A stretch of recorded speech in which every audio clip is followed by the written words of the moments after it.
A top European court says Amazon was wrongly ordered to pay over £200 million in back taxes. It's a big win for Amazon and a setback for the EU's competition chief.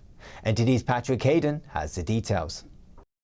Europe's second top court has spared Amazon Wednesday from paying €250 million in back taxes. Back in 2017, the EU ordered Amazon to pay it as part of a crackdown against unfair tax deals between multinationals and EU countries. Now the court says Amazon did not enjoy a selective advantage in its tax deal with Luxembourg, which is where Amazon has its European headquarters. The decision marks a setback for European Competition Commissioner Margrethe Vestager, who has aggressively used the bloc's state aid rules to tackle sweetheart tax deals. Here's what she had to say about it back in 2017. That the tax ruling endorsed an unjustified method to calculate Amazon's taxable profits in Luxembourg. It enabled Amazon to shift almost three-quarters of its profits from the operating company to the holding company.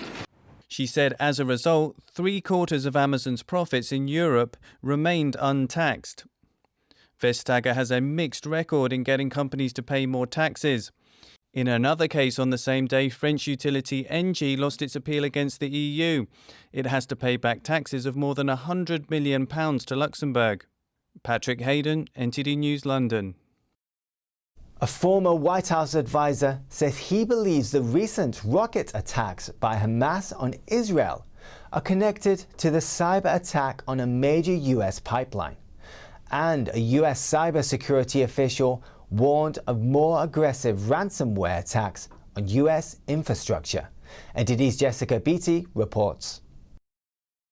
Fox host Larry Kudlow said Tuesday he believes the recent cyber attack on Colonial Pipeline is connected to what's happening in the Middle East.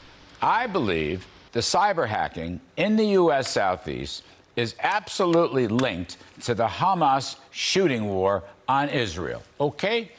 I see it all of a piece, and President Biden is being tested. He claims that the cyber hackers are Russian. He also says Russia backs Iran, which is connected to Hamas, and that China also finances Iran. They're all connected. Kudlow says new presidents get tested all the time, and so far, he says Biden is just taking the punches. Do you swear that the And the top U.S. cybersecurity official warned a Senate committee Tuesday of more aggressive ransomware attacks on U.S. infrastructure. Malicious cyber actors today are dedicating time and resources towards researching, stealing, and exploiting vulnerabilities, using more complex attacks to avoid detection, and developing new techniques to target information and communications technology supply chains. He said the SolarWinds hack earlier this year should have been a wake-up call. Now, after the cyber attack on Colonial Pipeline, he says the U.S. needs updated cybersecurity systems and more funding. We must rethink our approach to cybersecurity. But as the pace and scale of cyber threats that we face expands, so must our response toolkit. We need sustained investment to modernize and protect our most critical federal systems. The pipeline hack has led to gas shortages in the Southeast. In response, the governors of Virginia, Georgia, Florida, and North Carolina declared states of emergency. The Biden administration projected that the pipeline will restart in a few days. It urges drivers not to hoard gas. Jessica Beattie, NTD News. And the governor of the US state of Georgia is calling on residents to conserve petrol. This is after the shutdown of a major US pipeline triggered a massive shortage in the state. NTD's Kevin Hogan has more. Georgia Governor Brian Kemp told residents on Wednesday to remain calm during a gasoline shortage in the region. He says the best way to handle the situation is for consumers only to buy fuel needed for central activities. Please do not go out and fill up every 5-gallon can that you have. Doing so will only mean this shortage will last longer and more Georgians will be unable to make it to work, take their kids to school, or get to their medical appointment. About 1/6 of gas stations in Georgia and Virginia are dry as of Wednesday, according to GasBuddy.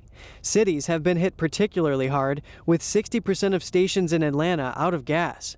The state's Attorney General Chris Carr informed residents that price gouging statutes are in effect during the emergency. While the state of emergency remains in effect, businesses may not charge more for products and services identified by the governor than they charged before the declaration. This includes motor fuel and diesel fuel.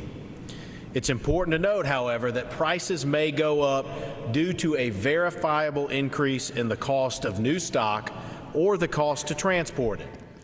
The FBI confirmed the criminal group known as DarkSide is behind the hack on Colonial Pipeline. The hackers, believed to be located in Eastern Europe, reportedly threatened to release the pipeline's data to the internet if a ransom is not paid. Kemp has suspended state taxes on motor fuels through Saturday, and he predicts the state's gas shortage will only be short-term. Kevin Hogan, NTD News.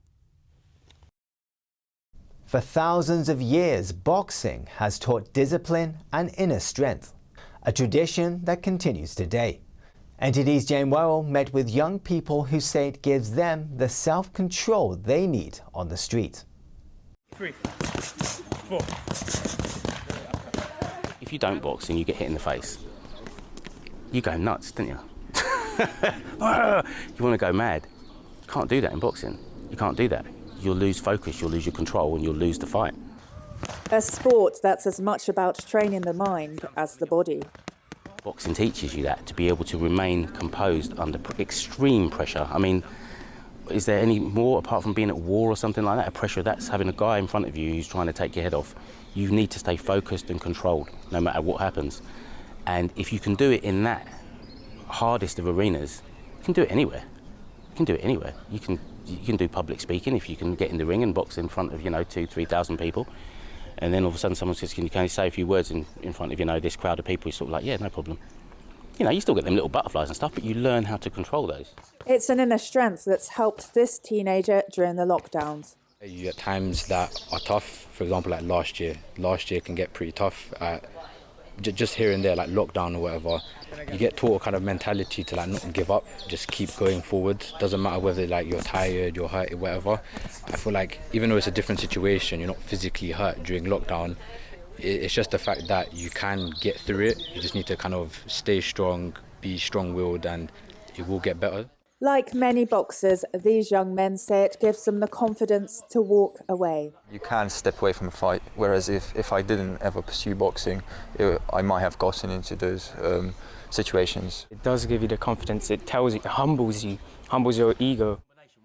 It's not just boys. Coach kind of instilled into us at the club, and it was eat breakfast, go out and exercise, and just be nice to people around you, but carry yourself in a way where you respect others and respect yourself enough, so you kind of carry yourself with that kind of air around you and hold your head high kind of thing. Life that we live can be quite violent. You're exposed to a lot of violence and crime, and it's just something that young people can get into to get away from that, to really put their mind into something rather than going on the streets or thinking that that's the only way to live. Leroy teaches more than boxing. He wants to teach young people life lessons through the sport. You see the way that boxers shake hands after they finished. It's a beautiful thing. It's, to me, the best sport in the world. It can teach people so much. He's dedicated his life to help young people fight the good fight. Jane Worrell, NTD News, London. And finally, a white-tailed sea eagle has arrived on the Isle of Wight after the species became extinct in the UK nearly 200 years ago. Meet Chief, who has found a new home at the nature and tourist destination Robin Hill Park on the Isle of Wight. The white-tailed sea eagle is the UK's largest bird of prey and extremely rare. In fact, the species went extinct in the UK during the early 20th century due to illegal killing. Here with falconer Charlie Roll, 10-month-old Chief has a whopping wingspan of 7.5 feet. That's the news for today, and thanks for tuning in. I'm Stuart Leith.